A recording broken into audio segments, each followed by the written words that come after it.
원피스 1140화 최신화 바로 시작합니다. 엘바프 아우루스 성에서 스쿠퍼 가반은 루피에게 열쇠를 뺏어보라고 하지만 루피는 왜 가반과 싸워야 하는지 혼란스러워하는 상황입니다. 조로는 엘바프 거인들이 가반의 강력함에 대해 이야기했던 것을 떠올리고 있습니다. 샹크스에 대한 정보를 알아야 했던 루피는 가반이 지닌 열쇠를 잡으려 하지만 가반은 이를 쉽게 피하며 루피를 상대하고 있습니다. 짜증이 나기 시작한 루피는 더욱 가까이 뛰어들어 열쇠를 뺏으려 하지만 가반은 패기로 열쇠를 코팅한 후 루피를 땅에 내려칩니다. 루피의 몸에는 검은 번개가 발생하고 루피는 분노하는 모습을 보입니다. 땅에서 일어난 루피는 가반을 향해 여러 번 손을 뻗지만 가반은 이를 가볍게 피하며 여유롭게 대처하는데요. 가반은 루피의 밀짚 모자를 보고 멋진 모자라고 칭찬하며 헬멧보다 낫다는 말을 합니다. 신이 난 루피는 그 모자가 샹크스가 맡긴 보물이라며 자랑스럽게 이야기하지만 가반은 그냥 준 게 아니라 맡긴 거냐며 샹크스를 인색하다고 말합니다. 이를 들은 루피는 화를 내며 가반에게 바보라고 소리치고 샹크스를 함부로 이야기하지 말라며 분노하는 모습을 보입니다. 가반은 열쇠의 일부를 루피의 입에 쑤셔 넣으며 두 개의 도끼를 꺼내 공격 준비를 하는데요. 가반은 야소다라라는 기술을 사용하며 루피를 향해 강력한 패기를 발산하고 있습니다. 루피는 가반의 강력한 공격을 감지하고 가반이 여러 번 도끼 참격을 가하자 이를 간신히 피하고 있습니다. 조로는 곧바로 루피를 돕기 위해 가반의 공격을 막아내고 있으며 이를 본 가반은 조로를 칭찬하는 모습을 보입니다. 위협을 느낀 루피는 기어 피푸스로 변신하고 조로 또한 세 개의 검을 꺼내 전투 태세를 갖추는데요.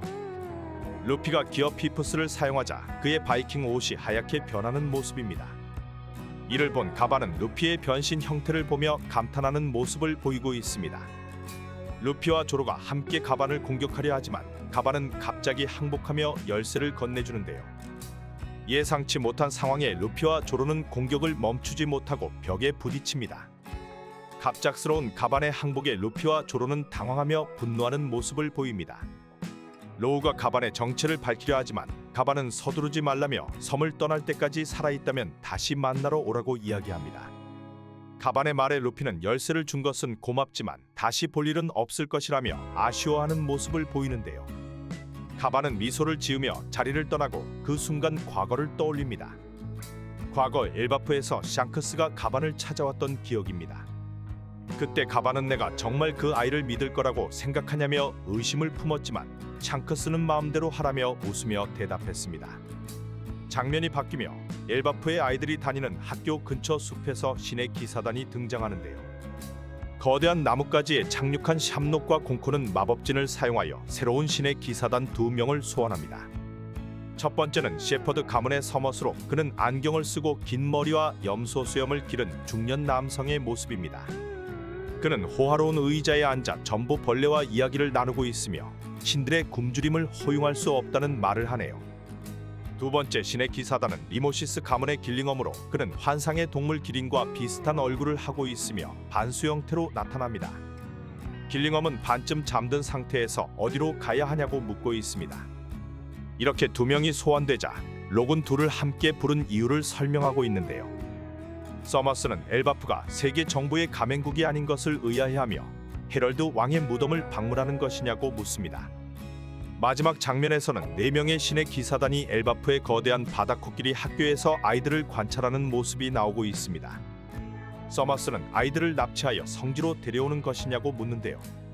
샴록은 사악한 미소를 지으며 너의 힘으로 엘바프의 게임을 열어보는 것이 어떠냐고 말하며 원피스 1140화는 마무리됩니다. 원피스 1140이라는 그럼 어떻게 될까요? 1141화에서는 그들이 본격적으로 움직이는 모습이 나올 가능성이 큽니다. 서머스는 엘바프의 상황을 면밀히 파악하며 거인들의 동향을 살피고 길링엄은 반수 형태로 변하며 마을을 향해 움직일 것입니다. 신의 기사단이 엘바프의 거대한 바다코끼리 학교를 관찰하며 아이들을 납치하려는 계획을 세우는 장면이 나올 것입니다. 록이 이를 지시하며 엘바프의 왕족과 마을 주민들이 이 위협을 감지하고 대비하는 모습이 이어질 것입니다. 서머스는 거인들이 우리의 힘을 깨닫게 될 때가 왔다며 신의 기사단이 엘바프를 점령하려는 속셈을 드러낼 수도 있습니다.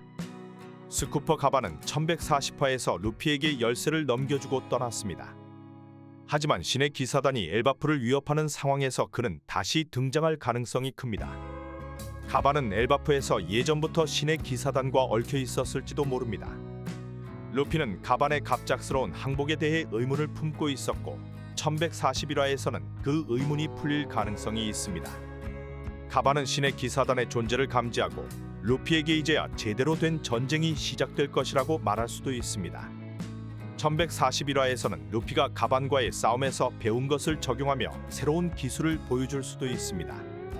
가반은 견문색 패기와 패왕색 패기에 대한 조언을 남겼고 루피는 그것을 실전에서 활용하며 한층 성장한 모습을 보일 것입니다. 기어 피프스 상태에서 루피는 기존보다 더 강력한 패기 공격을 구사할 가능성이 큽니다. 루피는 신의 기사단과 처음 맞서는 전투에서 패왕색 패기의 진정한 응용법을 발견할 수도 있습니다. 예를 들어 가반이 루피에게 알려준 패기로 사물을 코팅하는 기술을 활용하여 신의 기사단의 공격을 무력화하는 모습을 보일 수도 있습니다. 1141화에서는 조로가 신의 기사단 중 길링엄과 맞붙을 가능성이 큽니다. 길링엄은 반수 형태를 유지한 채 강력한 검수를 펼칠 것으로 보이며 조로와의 검 대결이 흥미롭게 전개될 것입니다. 조로는 패기를 활용하여 강력한 참격을 날릴 것이며 길링엄은 이를 받아치면서 엘바프 전투가 본격적으로 시작될 것입니다. 서머스는 전보 벌레를 통해 세계 정부의 중요한 인물과 대화를 나누며 엘바프를 통제하려는 의도를 드러낼 것입니다. 그는 이제 거인들도 세계 정부의 명령을 따를 때가 왔다고 말하며 엘바프를 무력으로 제압하려는 계획을 본격적으로 실행할 것입니다. 루피 일행과 신의 기사단이 본격적으로 충돌하며 엘바프의 운명을 결정짓는 중요한 전환점이 될 것으로 예상됩니다. 감사합니다.